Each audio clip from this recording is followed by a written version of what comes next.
or anything that he could use to get up on the wing at the de-icing platform. It looked shiny and nice, couldn't see any ice on it, but still there was maybe an inch of ice on top of the wing when the aircraft took off.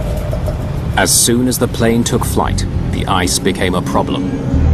On this aircraft, the engines are positioned behind the wings, and as the aircraft rotated and the wings bent in order to take the weight of the aircraft, this ice in the wing roots loosened and it sucked right into the engine. The ice damaged the fan blades at the front of the engines and ultimately caused them to begin surging. Nobody really expected that this would happen, or could happen, but it did. When ice breaks off the wings during flight, it doesn't pose a problem for most aircraft. But the placement of a DC-9's engines leaves them more susceptible to being struck. The Pratt & Whitney engines on Flight 751 were designed to withstand this type of ice ingestion. Something else must explain the disaster. Investigators know that the wrong reaction by a pilot can make surges worse. They comb through the flight data to see what these pilots did when the emergency struck. The first thing you do when you have a surge, if you recognize it as a surge, is that you reduce power. Captain Rasmussen claims he did just that. Of course, you just pull the throttle back, and then you have the balance between the incoming fuel and incoming air. And that was actually what I did. But the flight data recorder tells a different story. Why is the engine power increasing? It clearly shows that in the moments after the surge, thrust was reduced, but then seconds later was increased to beyond full power. Yeah, it didn't add up because the RPM was increasing to 110%, and the throttle position was moving. It shouldn't be. The only thing that could move the throttles in clamp was the pilot's hand. But if Rasmussen didn't push the throttles forward, something else did. It would explain the captain's confusion as his engines began to surge. As a pilot, when you've gone through the training, you've done all your emergency training, you've been through the simulator, and now you have a system that is doing something that you don't expect, it's very confusing. Despite their relentless efforts, investigators can find no possible explanation for the increase in thrust. The frustrating part with the investigation was that we could not figure out why the system did what it did. Then, almost 2 months after the accident, the plane's manufacturer provides the answer. The culprit is something called automatic thrust restoration. It's brand new.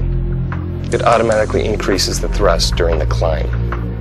Swedish authorities learned that automatic thrust restoration, or ATR, was recently introduced as a safety feature on Scandinavian Airlines planes.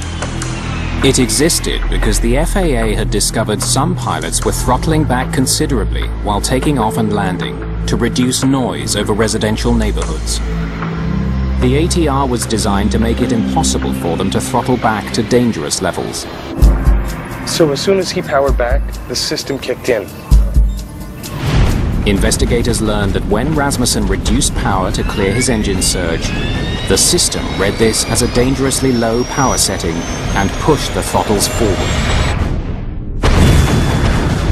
The increased thrust made the surging worse until the engines destroyed themselves.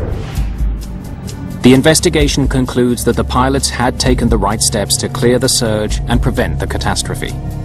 But the computer code which governs the ATR undermined their efforts.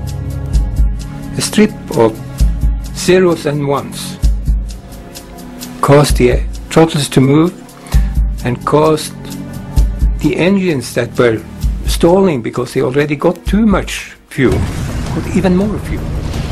And they went into self-destruct, both engines. In a few seconds, they were both totally destroyed.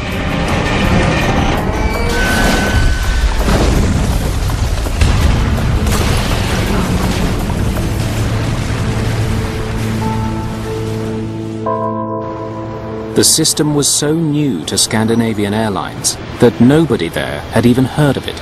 And it was confusing for everyone because we didn't know about the system, we didn't have information on the system. SAS didn't know the system existed on their aircraft. We hadn't bought that modification. And it was sneaked in via another system. Because he didn't know about the ATR, Rasmussen was unaware that he could only save his plane by switching it off.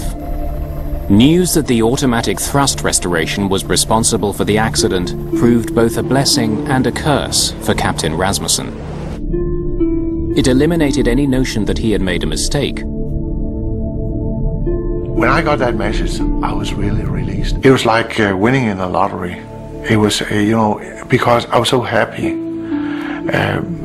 Because then I could explain why I was in that total cone of confusion.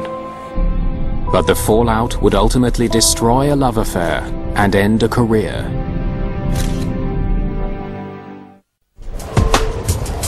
On October the 20th, 1993, the Swedish Accident Investigation Board releases its report on the crash of Flight 751. It determines that the actions of Captain Rasmussen and First Officer Cedermark contributed to the safe outcome of this incident.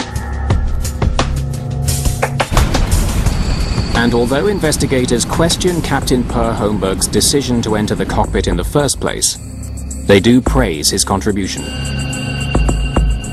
This crew flew until they stood still on the ground. They never gave up. They never gave up. They didn't give an inch. The investigators put much of the blame for the accident on Scandinavian Airlines because their procedures for checking for clear ice were inadequate.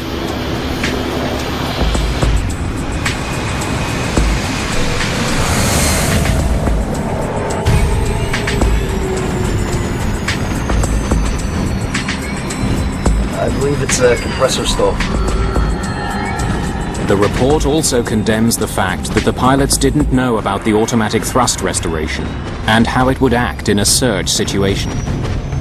If the ATR system hadn't been there, if the throttles hadn't moved forward, there wouldn't have been an accident. It was a bit strange that we didn't have all the documentation available to us, so we knew what we could expect if something like this would happen. In the wake of the crash, Scandinavian Airlines started training its pilots how to use the ATR system. They also implemented steps to ensure airplanes don't take off with clear ice on the wings. We changed all the procedures, we provided stairs for the mechanic, and we made it a requirement to go up on top of the wing and touch it with your hand to verify after de-icing. After healing from his injuries, First Officer Ulf Cedermark returned to the cockpit. I didn't feel the responsibility that I wouldn't be able to do my job again. Whatever happens, I know that I still can see things for what they are. And I still love doing my job, and if something bad happens, I can deal with it. But Stefan Rasmussen's return proved far more difficult. Set power. After I'd had from a high-skilled psychologist, we talked about getting in the air again. He knew that would be a hard decision to take. Gear up.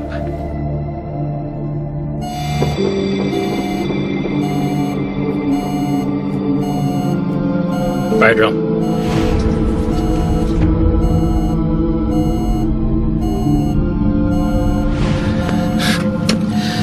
After time in the simulator, Rasmussen couldn't regain confidence in his plane. Sorry, guys. In a disaster situation, in a crisis, is that you have optimized the teamwork between man and machine. I really felt that I didn't trust the aircraft. Pilots tend to take the responsibility for all that went wrong. Too much of the glory and also too much of the responsibility. With the right counseling, About 90% of pilots involved in an accident are able to continue flying.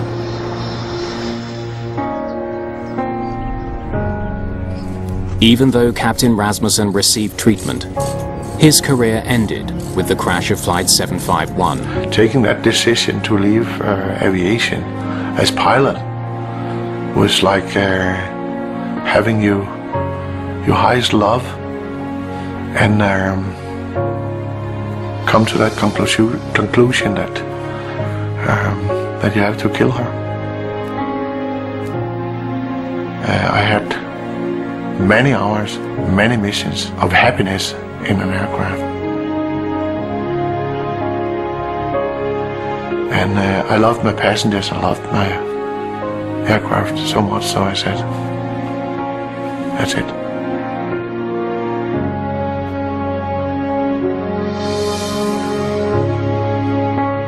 I never regret it, never.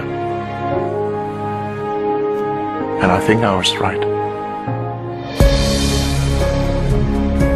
Brand new air crash investigation is back at the same time next week. Details coming up. Stay tuned for Cold War drama in the skies.